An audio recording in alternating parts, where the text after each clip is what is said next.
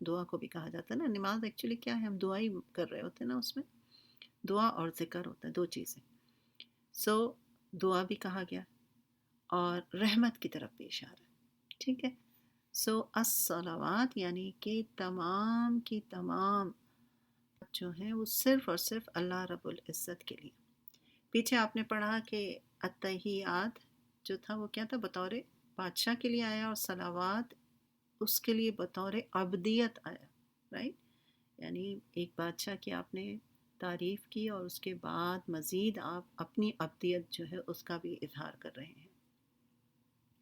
ایک حدیث کا مفہوم ہے, حضرت معاذ رضی اللہ تعالیٰ عنہ سے آپ صلی اللہ علیہ وآلہ وسلم نے پوچھا کہ اے معاذ, تم جانتے ہو کہ اللہ کا بندوں پر اور بندوں کا اللہ پر کیا حق ہے؟ حضرت معاذ نے کہا کہ اللہ اور اس کے رسول زیادہ بہتر جانتے ہیں. آپ نے فرمایا اللہ کا حق یہ ہے کہ اس کی عبادت کی جائے اور اس کے ساتھ کسی کو شریک نہ کیا جائے, اور بندوں کا حق یہ ہے کہ جو بندہ شرک نہ کرے, اللہ کے ساتھ کسی کو شریک نہ کرے, اس کو وہ عذاب نہیں دے گا, رائٹ. دیکھتے ہیں کہ تمام انبیاء جو ہیں وہ اپنی امتوں کو یہی سبق دیتے رہے کہ عبادت کی کوئی بھی قسم ہو وہ صرف اور صرف اللہ رب العزت کے لیے, کسی اور کو اللہ کے برابر لا کے کھڑا نہیں کیا جا سکتا. گویا ہر وہ کام جو اللہ کے لیے کریں آپ, وہ عبادت بن جاتی ہے. وہ کچھ بھی ہو سکتا ہے, آپ کا توکل کرنا, آپ کا شکر کرنا, آپ کا عاجزی اختیار کرنا. جو فزیکل عبادات ہیں وہ تو اپنی جگہ پر ہیں ہی, لیکن آپ کا پڑھنا, پڑھانا, سیکھنا, سکھانا, گھر والوں کا خیال رکھنا, اپنے بچوں کو پالنا, اپنے شوہر کی خدمت کرنا, اپنے والدین کی خدمت کرنا, انسانیت کی خدمت کرنا, عاجزی اختیار کرنا, خوشی و خضوع اختیار کرنا, مدد طلب کرنا اللہ تعالیٰ سے, اور رجوع کرنا اللہ کی طرف. ہر عمل جو ہے وہ کیا ہے, عبادت بن سکتا ہے اگر انسان ہر وقت اپنے رب سے جڑا رہے. تو آپ کی جو کنورسیشن بھی ہو, ہمارا دماغ جو ہے نا دیکھیں چلتا رہتا ہے ہر وقت نا, کوئی نہ کوئی بات ذہن میں چلتی رہتی ہے. وہ کچھ بھی ہو سکتا ہے, آپ پڑھائی کر رہے ہیں تو اس سے ریلیٹڈ, یا کوئی اور آپ کا مسئلہ ہے, کوئی اور چیز ہے, تو وہ چلتی رہتی ہے. اگر اس کو ہم کنورٹ کرتے ہیں اپنے رب سے بات کرنے میں, تو دیکھیے وہ بھی ایک عبادت بن جائے گی. اللہ سے مانگیں, کوئی مسئلہ ہے, کوئی کام نہیں ہو رہا, یا اللہ میرا یہ کام کر دے. اگر ہم ہر وقت اٹھتے بیٹھتے ہر چیز میں ہمارا یہ انداز ہو جائے گا, تو ہمارا ہر لمحہ جو ہے وہ بھی عبادت بن جائے گا, کیونکہ اللہ سے مانگنا بھی عبادت ہے. اور اب آگے دیکھیے, والطیبات, والطیبات کیا ہے؟ اس میں بھی آپ دیکھیں تو یہ طیب کی جمع ہے اور لگا ہوا ہے, اور یہ بھی دو امور پر مشتمل ہے. ایک صفت یعنی بادشاہت کی صفت, رائٹ. ایک صفت ہے اس کے اندر چھپی ہوئی بات, اور دوسری ہے بادشاہت. تو جہاں تک صفت کی بات ہے تو بے شک اللہ تعالیٰ کیا ہیں, پاک. اس کا کلام پاک, اس کے تمام افعال پاک, اور اس سے جو چیز بھی صادر ہوتی ہے وہ بھی پاک. اس کی طرف صرف پاک چیزیں ہی منسوب کی جاتی ہیں, اور اس کی طرف صرف پاکیزہ افعال ہی چڑھ کر جاتے ہیں. اور پاکیزہ افعال کیا چڑھ کے جاتے ہیں؟ یعنی آپ ذکر و اذکار جو کرتے ہیں, اللہ کی تعریف, حمد و ثنا جو کرتے ہیں, وہ سب کیا ہے, پاکیزہ الفاظ ہیں جو کہ, یا افعال ہیں جو کہ اوپر چڑھتے ہیں. تو تمام پاکیزہ چیزیں, چاہے وہ کوئی صفت ہو, کوئی فعل ہو, کوئی قول ہو, کوئی نسبت ہو, ہر پاک چیز کو اللہ تعالیٰ ہی کی طرف منسوب کیا جاتا ہے, اور اس کی طرف منسوب ہر چیز پاک ہی ہو سکتی, رائٹ. پاکیزہ کلمات, پاکیزہ الفاظ, حتیٰ کہ جو کچھ بھی اللہ کی ذات سے منسوب کیا جا رہا ہے, جیسے کہ رسول, اس کا بندہ, اس کی روح, اس کی اونٹنی, اس کی جنت, سب کے سب کیا ہے, پاکیزہ. اس طرح پاکیزہ کلمات کے معنی اکیلے اللہ تعالیٰ کے لیے ہوئے. یعنی پاکیزہ کلمات میں کیا کیا آ گیا, اس کی تسبیح کرنا, رائٹ, اس کی نعمتوں کا شکر ادا کرنا, اس کے اوصاف پر مشتمل ہے. اور یہ پاکیزہ کلمات جن کے ساتھ ہم اللہ کی تعریف کرتے ہیں, ان کے معنی اکیلے اسی کے لیے, یعنی صرف اور صرف اللہ کے لیے, جن میں اس کا کوئی شریک نہیں ہے. ہم نماز کی جو ابتدا کرتے ہیں تو ہم کیا پڑھتے ہیں, سبحانک اللہم